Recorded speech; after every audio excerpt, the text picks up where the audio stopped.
साथियों नमस्कार। स्वागत है आप सभी का कृष्णा 9155 यूट्यूब चैनल पर। साथियों,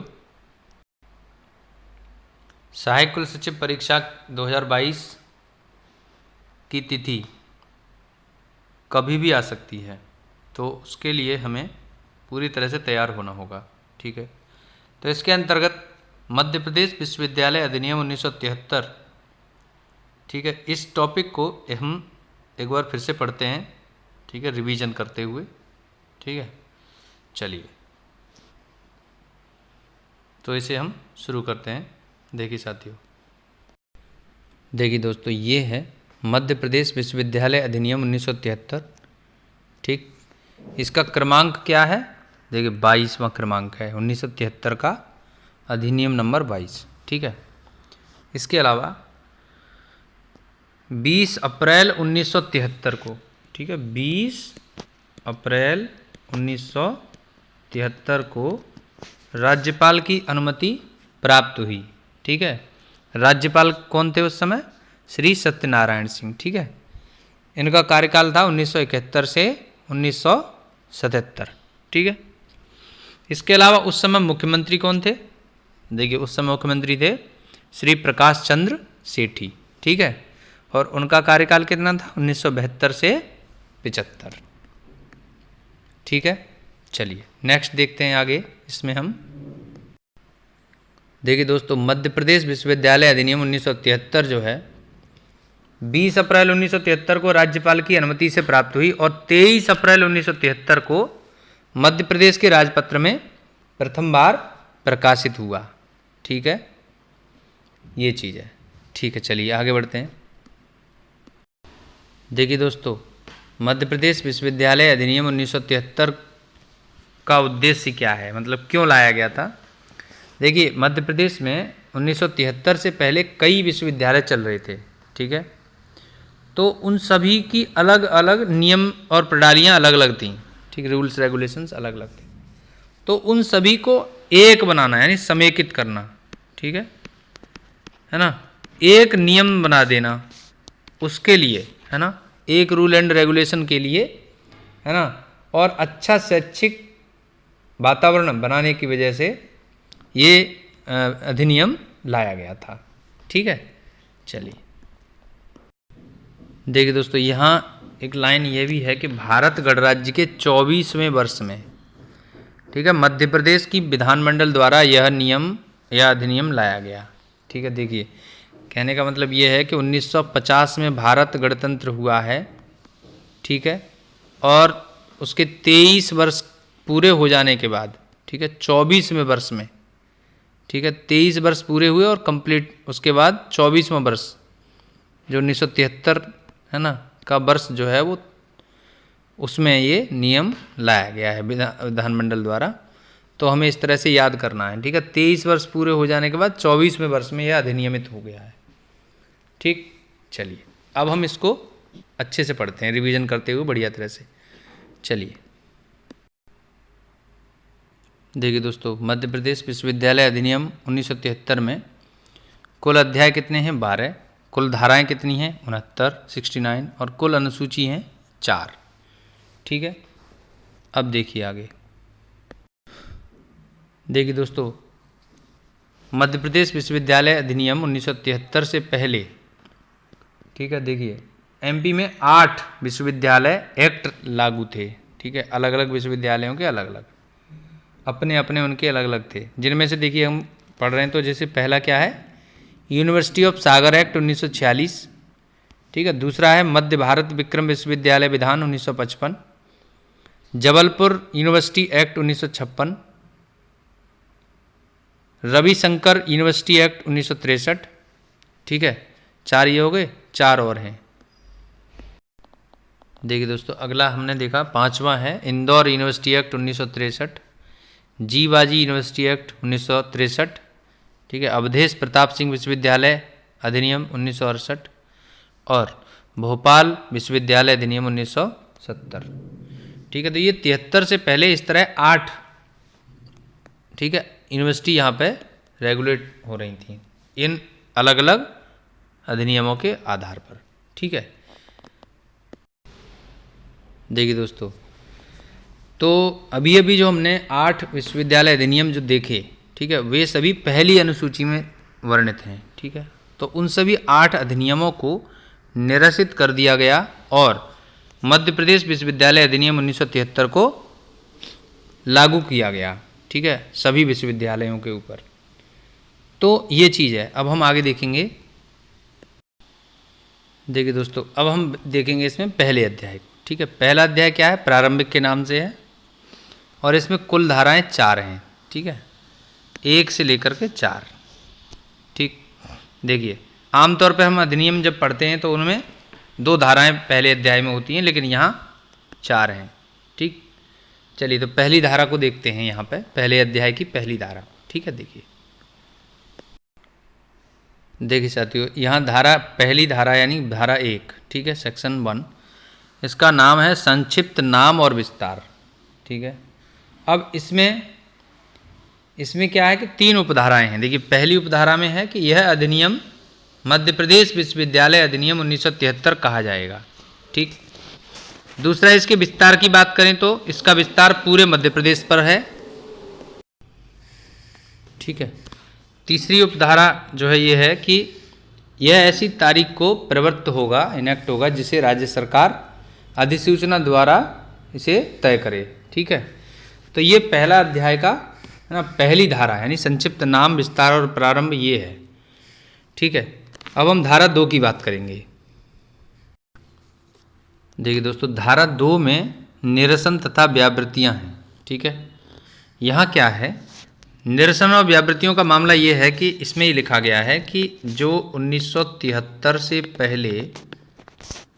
पहले ठीक है, अनुसूची 1 में जो भी अधिनियम चल रहे हैं या उनके आधार पर जो विश्वविद्यालय चल रहे हैं, तो उनके जो अधिनियम हैं वो निरस्त या निरसित हो जाएंगे। ठीक है, पहले के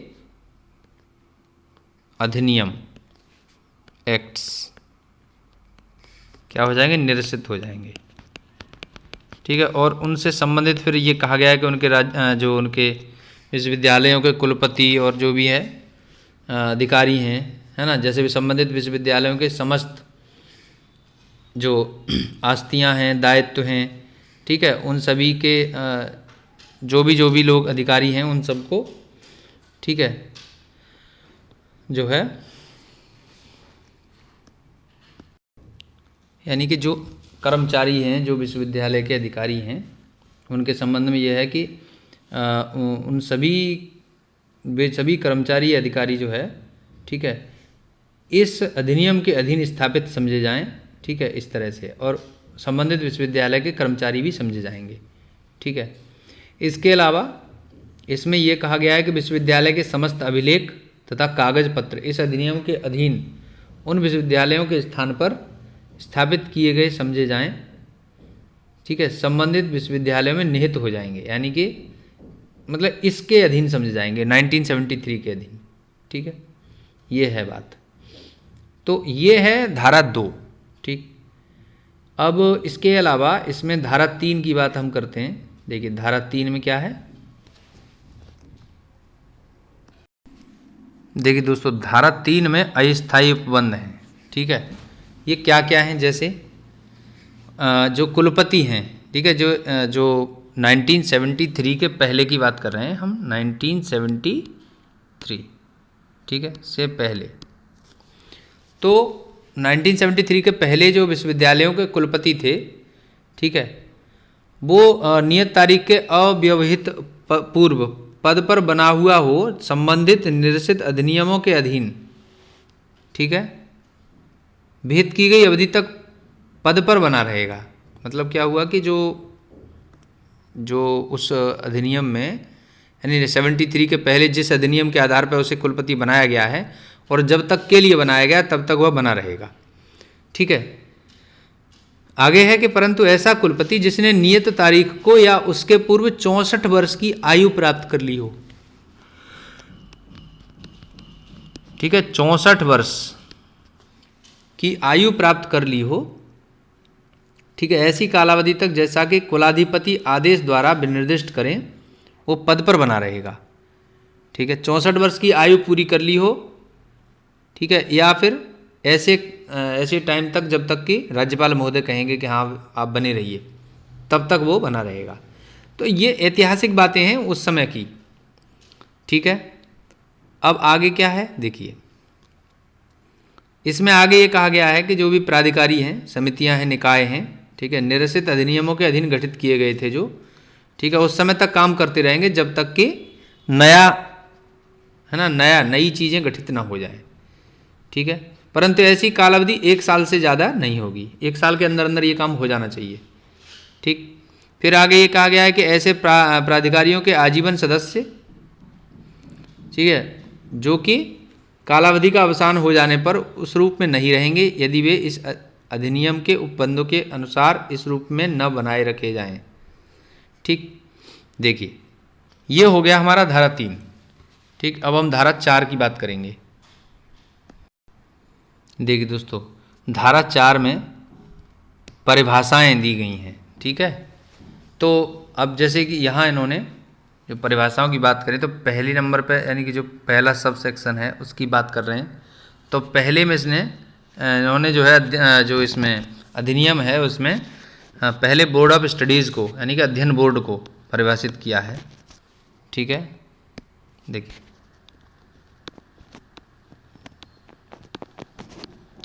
अध्ययन बोर्ड, ठीक है, बोर्ड ऑफ स्टडीज़। देखिए दोस्तों, पहले में अध्ययन बोर्ड परिभाषित किया है, दूसरे में एसटी यानी कि अनुसूचित जनजातियाँ।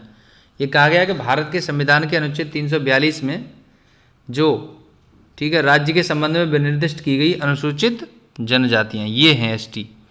और एससी के बारे में भी यही बात कही गई है कि धारा संविधान के अनुच्छेद 341 में, ठीक है, यहाँ 341 है और यहाँ 342 है, ठीक है, संविधान का। तो 341 में जो भी अनुसूचित जातियों के बारे में लिखा गया है, ठीक है, तो वे अनुसूचित जातियाँ इस राज्य के संबंध में हैं, ठीक। तो ये 3 हो गई। अच्छा, इसके बाद देखिए दोस्तों,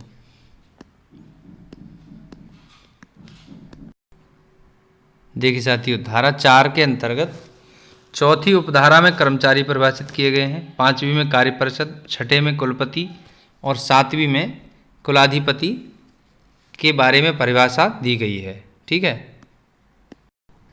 देखिए साथियों, पहले अध्याय के धारा 4 के अंतर्गत परिभाषाओं में 8वीं परिभाषा, 8वें नंबर पे क्या है, छात्र निवास, यानी जो हॉस्टल होते हैं बच्चों के, ठीक है। उसके बाद 10वें नंबर पे जो है प्राचार्य, जो कॉलेज का जो प्रिंसिपल है उसके बारे में बात करेंगे, ठीक है, कि कॉलेज का प्रिंसिपल 10वीं धारा में परिभाषित किया गया है, 10वीं उपधारा में, ठीक है। 12वीं उपधारा में कॉलेज के बारे में डेफिनेशन है, ठीक है, और 13वीं उपधारा में कॉलेज के अंदर जो डिपार्टमेंट है उनके एचओडी के बारे में डेफिनेशन दी गई है, ठीक। देखिए दोस्तों, यहाँ पे क्या है, 14वें नंबर पे, ठीक है, धारा 4 की उपधारा 14 में रजिस्टर्ड ग्रेजुएट के बारे में बात की गई है, ठीक है। उसके बाद 15वें नंबर पे एकेडमिक काउंसिल, विद्या परिषद, और 16वें नंबर पे डिपार्टमेंट्स, ठीक है, अलग अलग कॉलेज के अंदर अलग अलग डिपार्टमेंट होते हैं, ठीक। देखिए इसके बाद हम आगे बात करेंगे, जैसे देखिए 17वें नंबर पे यूनिवर्सिटी डिफाइन की गई है कि 1973 के अंतर्गत, अधिनियम 1973 के अंतर्गत, ठीक है, कोई भी विश्वविद्यालय, है ना, अधीन स्थापित किया गया। तो इसके अलावा 18वें नंबर पर यूजीसी को डिफाइन किया गया है, ठीक है, विश्वविद्यालय अनुदान आयोग, ठीक है, 1956, ठीक है। इसके अलावा देखिए दोस्तों, अध्याय 1 की धारा 4 के अंतर्गत उपधारा 22 में स्वशासी महाविद्यालय यानी ऑटोनोमस कॉलेज, ठीक है। उसके बाद 23वें में संकाय यानी फैकल्टी, जैसे faculty of management, faculty of engineering, faculty of, है ना, आर्ट्स एंड फाइन कल्चर, इस तरह से। और 25वें नंबर पे यूनिवर्सिटी की सभा, जो कोर्ट होता है यूनिवर्सिटी का, उसको डिफाइन किया गया है। और 26वें नंबर पे समन्वय समिति, कोऑर्डिनेशन कमेटी को डिफाइन किया गया है। तो इस तरह से कुल 26, है ना, इन्होंने डेफिनेशंस इसके अंदर धारा 4 के अंतर्गत दी हैं 1973 के एक्ट में। ठीक है, तो ये इस तरह से हमारा पहला अध्याय पूर्ण हो जाता है। तो अब हम इसमें अध्याय 2 समझेंगे। देखिए साथियों, अब हम अध्याय 2 के बारे में पढ़ेंगे। ठीक है, अध्याय 2 में विश्वविद्यालय के बारे में, ठीक है, पूरा डिटेल दिया गया है। ठीक है, तो इसमें धाराएं कहाँ से कहाँ तक है? देखिए धाराएं यहाँ 5 से लेकर के 10 तक हैं। ठीक, और 5वीं जो धारा है, ठीक है, 5वीं, उसकी अब हम बात करेंगे। तो 5वीं धारा में विश्वविद्यालय का निगमन ये है। ठीक है, विश्वविद्यालय का निगमन,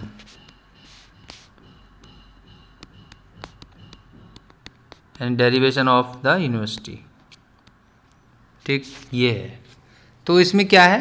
देखिए द्वितीय अनुसूची में बताए गए प्रत्येक विश्वविद्यालय के कुलाधिपति तथा कुलपति और उस विश्वविद्यालय की सभा के, ठीक, उस विश्वविद्यालय की कार्य परिषद के तथा उस विश्वविद्यालय की विद्या परिषद के सदस्यों से विश्वविद्यालय गठित होगा। ठीक है, और इस प्रकार गठित विश्वविद्यालय द्वितीय अनुसूची में बताए गए संबंधित विश्वविद्यालय के नाम से एक निगमित निकाय होगा। ठीक है, निगमित निकाय मतलब एक बनाया हुआ, डिराइव्ड। ठीक है, तो ये है 5वीं धारा, जिसमें ये चीज़ बताई गई है कि कैसे कैसे एक यूनिवर्सिटी बनेगी, किन किन, है ना, चीज़ों को मिला करके, यानी किन किन अधिकारियों को, प्राधिकारियों को मिला करके बनेगी, ये है। तो ठीक है, अब हम इसमें आगे देखेंगे। देखिए एक चीज़ और भी है कि इसमें धारा 5 में उपधारा 4 है। ठीक है, एक उपधारा 4 है, इसमें बताया गया है कि विश्वविद्यालय का मुख्यालय जो है, ठीक है, जो हेडक्वार्टर ऑफ यूनिवर्सिटी होगा, वो उसके बारे में बात की है। वो कह रहे हैं कि द्वितीय अनुसूची में विनिर्दिष्ट किए गए स्थान पर रखा जाएगा। ठीक है, देखिए हम द्वितीय अनुसूची के बारे में थोड़ा देख लेते हैं। देखिए दोस्तों, यहाँ क्या है, द्वितीय अनुसूची में जो है विश्वविद्यालय और उनकी प्रादेशिक अधिकारिता के बारे में बात की गई है। ठीक है, देखिए हम देखते हैं। देखिए दोस्तों, ये है मध्य प्रदेश विश्वविद्यालय अधिनियम 1973। ठीक है, इसमें ये दूसरी अनुसूची की बात हम कर रहे हैं यहाँ पे। ठीक है, देखिए तो इसमें क्या है, दूसरी अनुसूची में कुछ विश्वविद्यालय और उनकी प्रादेशिक अधिकारिताओं के बारे में बताया गया है। जैसे देखिए डॉक्टर हरि सिंह गौर विश्वविद्यालय, इसका मुख्यालय कहाँ होगा? सागर में।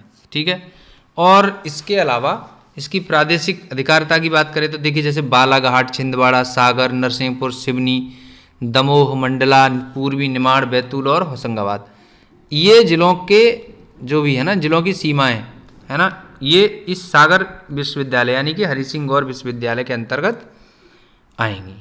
ठीक है, इसी प्रकार विक्रम विश्वविद्यालय, रानी दुर्गावती विश्वविद्यालय, ठीक है, और देवी अहिल्याबाई विश्वविद्यालय, जीवाजी विश्वविद्यालय, अवधेश प्रताप सिंह विश्वविद्यालय और बरकतुल्लाह विश्वविद्यालय। ठीक है, इन सबके अपने अपने मुख्यालय उज्जैन, जबलपुर, ठीक है, इंदौर, ग्वालियर, रीवा, भोपाल, इस तरह से होंगे।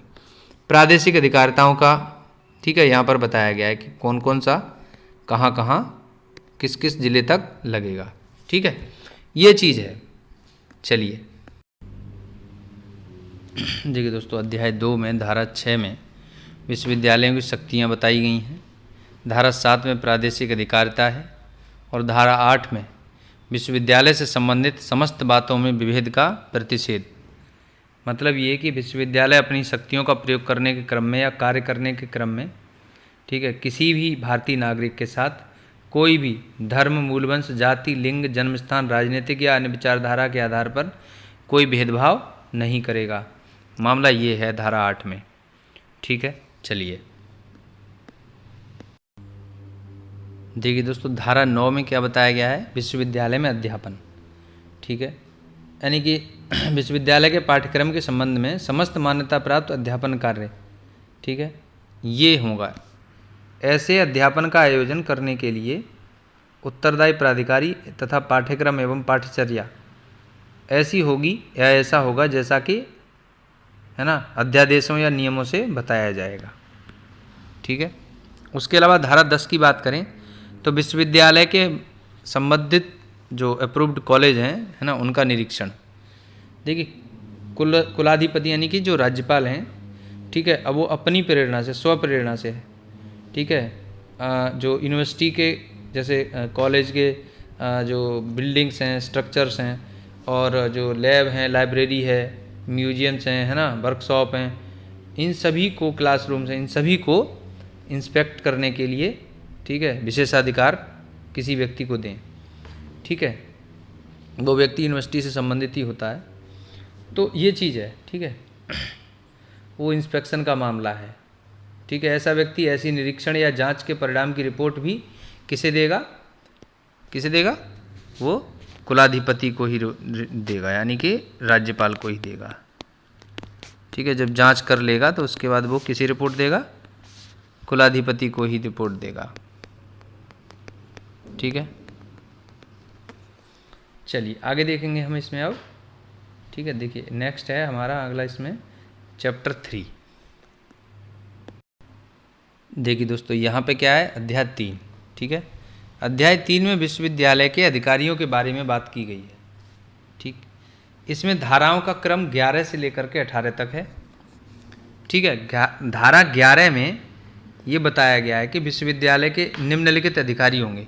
ठीक है, जैसे कुलाधिपति यानी कि राज्यपाल महोदय, कुलपति, ठीक है, वाइस चांसलर, कुलाधिपति, ठीक है, रेक्टर, फैकल्टी हेड्स, ठीक है, जो फैकल्टी हेड्स मतलब संकायों के संकायाध्यक्ष, ठीक है, कुल सचिव, रजिस्ट्रार जो होते हैं, ठीक है, DSW हेड यानी कि विद्यार्थी कल्याण का संकायाध्यक्ष, ठीक है, डीन ऑफ स्टूडेंट्स वेलफेयर, और इसके अलावा अन्य अधिकारी। ठीक है, ये सभी जिन्हें जो है नियमों द्वारा विश्वविद्यालय के अधिकारी घोषित किए जाएंगे, वे अन्य अधिकारी यहाँ पे, ठीक है, होंगे। चलिए, तो ये धारा 11 में दिया गया है। अब हम धारा 12 देखेंगे। ठीक है, देखिए साथियों, धारा 12 में विश्वविद्यालय के कुलाधिपति के बारे में बात की गई है। ठीक है, कुलाधिपति यानी चांसलर, और उनकी शक्तियों के बारे में।